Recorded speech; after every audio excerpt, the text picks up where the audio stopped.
بسم اللہ الرحمن الرحیم۔ حضرت سلیمان علیہ السلام کے پاس ایک انگوٹھی تھی جس پر اللہ کا نام تھا۔ جب آپ علیہ السلام غسل خانے جاتے تو وہ انگوٹھی اپنی بیوی جرادہ یا بعض روایات کے مطابق اپنی خادمہ امینہ کی حفاظت میں دے جاتے۔ ایک روز آپ غسل کے لیے تشریف لے گئے تو صخرہ نام کا شیطان جو آپ کا بہت مخالف تھا وہ آپ کی شکل میں آیا اور آپ کی بیوی سے انگوٹھی لے لی۔ انگوٹھی کا آپ سے جدا ہونا تھا کہ تخت و تاج اور سلطنت سبھی کچھ آپ کے ہاتھ سے جاتا رہا۔ سب چیزوں پر شیطان کا قبضہ ہو گیا۔ آپ نہایت پریشانی کے عالم میں محل سے نکل گئے۔ اس شیطان نے 40 دن حکومت کی۔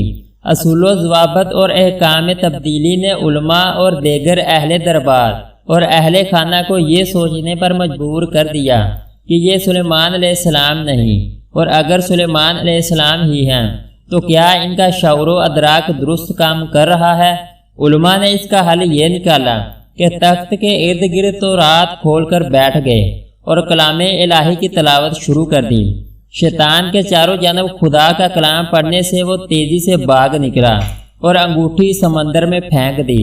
ادھر سلیمان علیہ السلام چلتے چلتے مچھیروں کی بستی کی طرف جا نکلے تھے اور مچھیرے کے ہاں ملازمت کر لی۔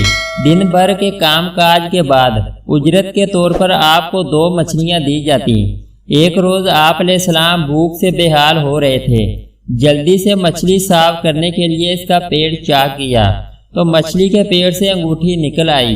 انگوٹھی کا ملنا تھا کہ اسی لمحہ پرندوں کے جھنڈ نے آ کر آپ پر سایہ کر لیا۔ آپ علیہ السلام نے اللہ تعالیٰ کا شکر ادا کیا۔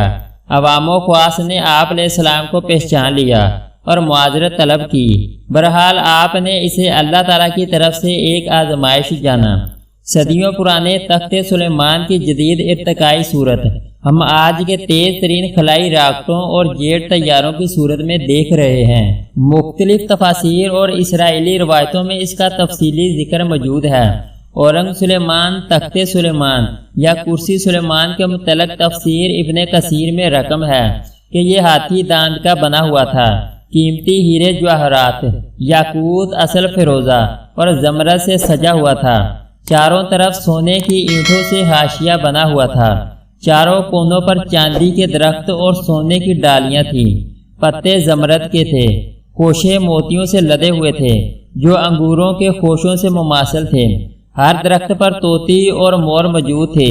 بعض مقامات سونے کے گدھ کی موجودگی بھی بیان کی گئی ہے۔ تخت سلیمان کی حدود عربیہ کا تعین بھی کچھ آسان نہیں۔ بعض مقامات پر اس کی لمبائی 300 کوس بتائی گئی ہے۔ قرآن پاک میں اس کی حقیقت یوں واضح کی گئی ہے کہ جب آپ تخت شاہی پر قدم رکھتے تو وہ ہیبت سے حرکت میں آ جاتا، ہوا کو حکم دیتے، ہوا اسے لے اٹھتی اور جہاں پہنچانے کا حکم دیا جاتا وہاں پہنچا دیتی۔ دوران سفر پرندوں کے جھنڈ پورے تخت پر اپنے پروں کا سایہ کیے رکھتے۔ شام سے یمن اور یمن سے شام 1 ماہ کی مسافت پر تھا، لیکن یہ تخت آدھے دن میں لے جاتا۔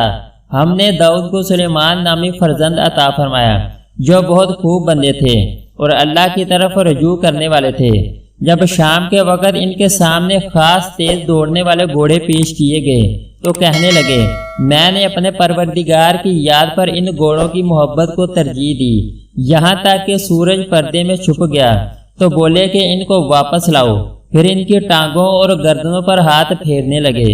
حضرت سلیمان علیہ السلام کے زمانہ بادشاہت میں ان کے سامنے شاہی استبل کے گھوڑے پیش کیے گئے۔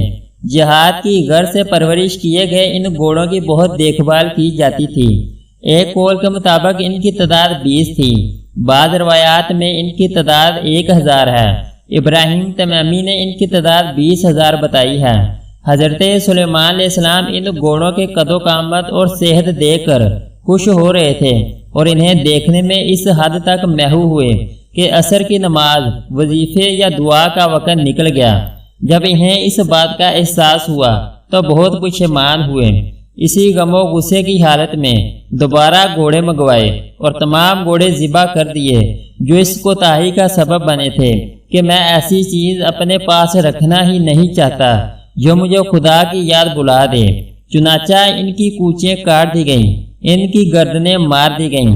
اللہ کی رضا اور محبت کے لیے بہترین گھوڑے اظہار ندامت میں ذبح کرنے پر اللہ کو ان کی قربانی پسند آئی اور انہوں نے حضرت سلیمان علیہ السلام کو ایک اور ایسے انعام سے نوازا جو صرف انہی سے مخصوص ہے، یعنی ہوا ان کے لیے مسخر کی گئی۔ اگر آپ کو ہماری ویڈیو اچھی لگی تو اس کو لائک اور سبسکرائب کریں۔